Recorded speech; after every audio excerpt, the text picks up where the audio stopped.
just like that. Tonight at 11, he spent nearly 3 decades behind bars for a murder he did not commit. And now this Brooklyn native who was exonerated back in 2020 is still adjusting to life outside prison. New York State has had the third highest number of exonerations in the country. Jennifer Bisram takes a look at what life is like after finally being freed. Why'd you buy this house? I buy it because the trees over there, like, it makes me think of freedom. 210 miles away from his New Jersey home at Auburn Correctional Facility in New York is where Gerard Domond spent most of his adult life as inmate 89A8836, with many sleepless nights on hard jail beds, surrounded by prison guards and violence. Jump in there, bro. Now at age 62, he's finally living outside of prison walls in a house with his family, including his 2-year-old daughter, Layla. What happened? You want more? No more. No more? Okay. Good girl. It's like time stopped at 23 and I continue all this. So now I'm back out here. It's like trying to play catch up with a lot of what I missed out on. Yes, I grew up in jail. Literally, all those decades was gone just like that. He was convicted for a 1987 murder in Brooklyn. In 2020, he was exonerated by the Brooklyn DA's office after they say key information was withheld from the case. When this murder happened, you weren't even in New York City? No, at all. I was not in New York City at all. Where were you? In Dennisonville, Georgia, with my girlfriend at the time. What was going through your mind? This can't be happening to me. Why am I going to prison for something I didn't do? And I was like, damn, how many other people probably going through this? How many, black men from my hood? According to the National Registry of Exonerations, New York has had 347 exonerations since 1989. 157 alone here in New York City between 2014 and 2022. Brooklyn, where Domond is from, has had the most in New York City, 40 since its conviction review unit was created in 2014. Most of the exonerations are of black men. It's a struggle. Life is a struggle for me even now. Domond sued the city and was awarded over $13 million. But he says no amount of money can bring back all the years of his life lost and take away the nightmares and emotional trauma. Money doesn't cure you. Money don't do nothing for you for the soul.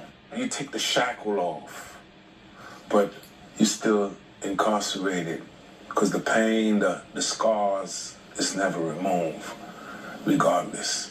4 years later, he still doesn't feel free. I'm having a difficult time coping with things because, sometimes I act like I'm still locked up. Sometimes when I'm making reference to going upstairs, I say I'm going to my cell. He says each one of his over 10,000 days in jail was a struggle. I want somebody to kill me. Yeah, I really did, because I didn't think I could do all that time. And every day now is a mental fight. Still got it.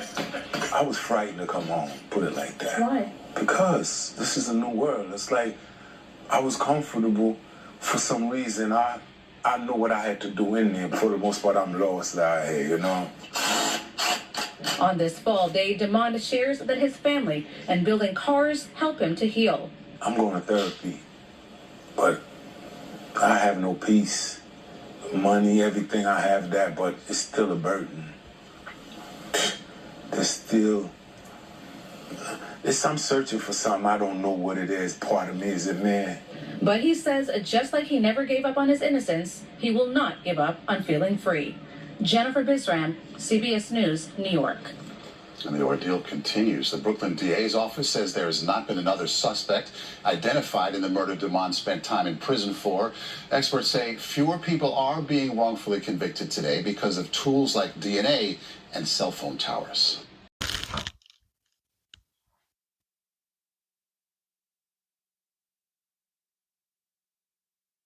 Hello, welcome to episode 117, and this one I'm entitling A Journey to Justice. A Brooklyn native who spent nearly 30 years incarcerated for a murder that he didn't commit was exonerated in 2020, but he's still adjusting to life outside of prison. He's one of hundreds exonerated in the state of New York in recent years. According to the National Registration of Exonerations, New York has had 347 exonerations since 1989, with 157 alone between the years 2014 and 2022. 157 exonerations between these years. Brooklyn has the most in New York City. 40 since the conviction review unit was created in 2014. Most exonerated are black men.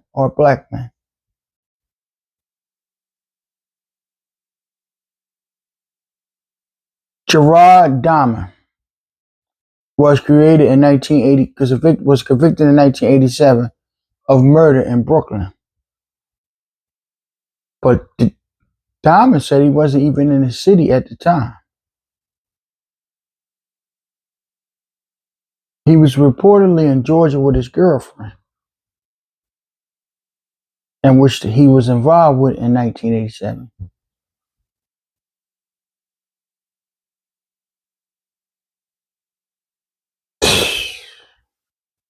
Upon his release in 2020, in which he was exonerated by the Brooklyn District Attorney Office, he in turn sued the city, in which he was awarded over $13 million. But as he says, no amount of money can bring back the years of his life in which he lost. Let me just say this. This is why I'm not a fan of capital punishment. Because so often, black and brown people, and poor people in general, are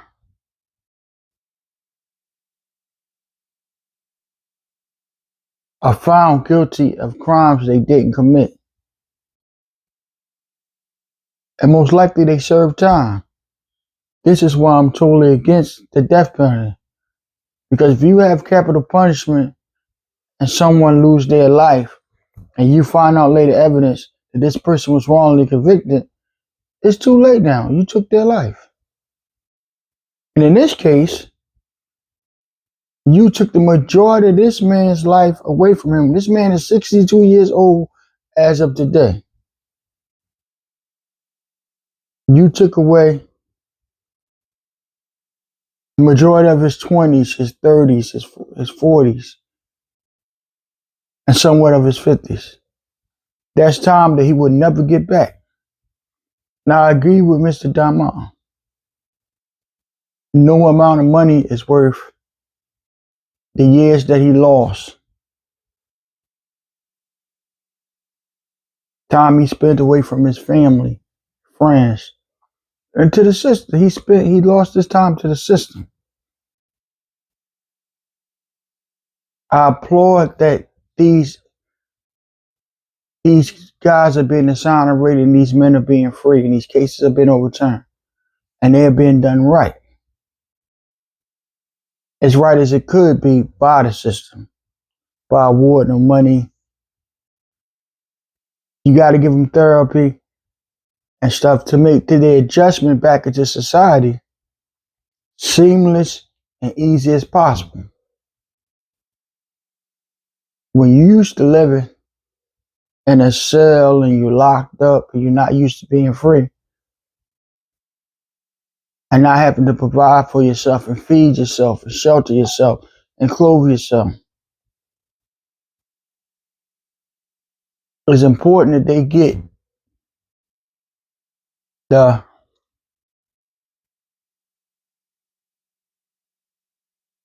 therapy and things and the services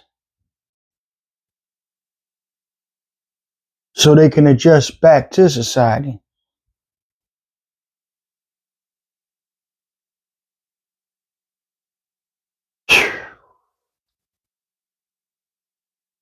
I applaud the system, like I said,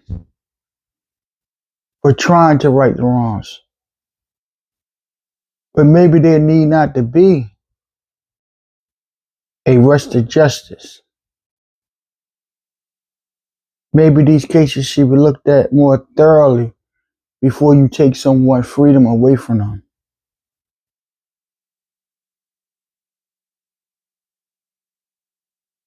Make sure that this person is proven beyond a reasonable doubt that they're guilty. That they're guilty of this crime, of these crimes that you chose to prosecute them for. 347 people have been set free. That's 347 lives that you have messed up over your mistake in a rush to judgment. I know in this criminal justice system that we have here, you're innocent until proven guilty. But that's not the case for a lot of poor people, black people, Latino people. We're guilty and we have to fight every day for our innocence.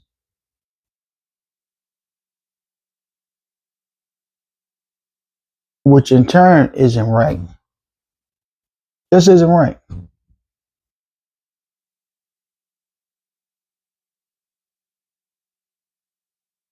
It isn't right.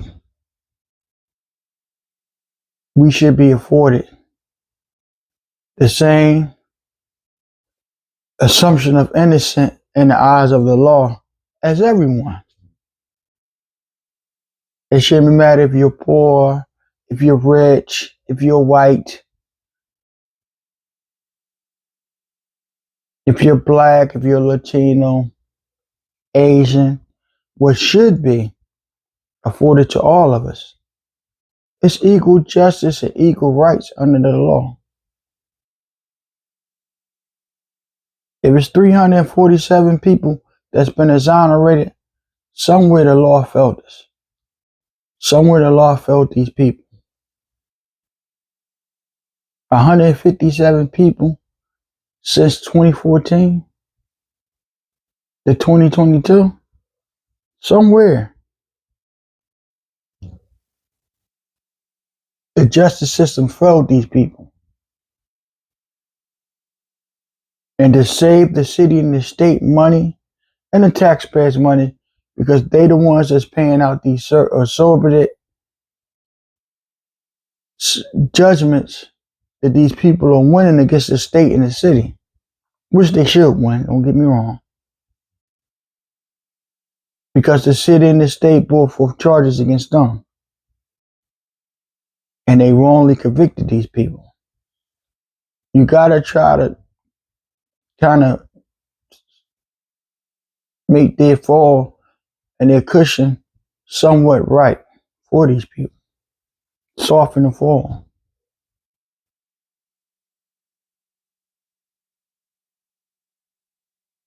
I wish Mr. Domond a long, happy, healthy life as he suggests back to life in society and not behind bars. Also, I applaud this program that they're looking and scrutinizing these cases and trying to get it right.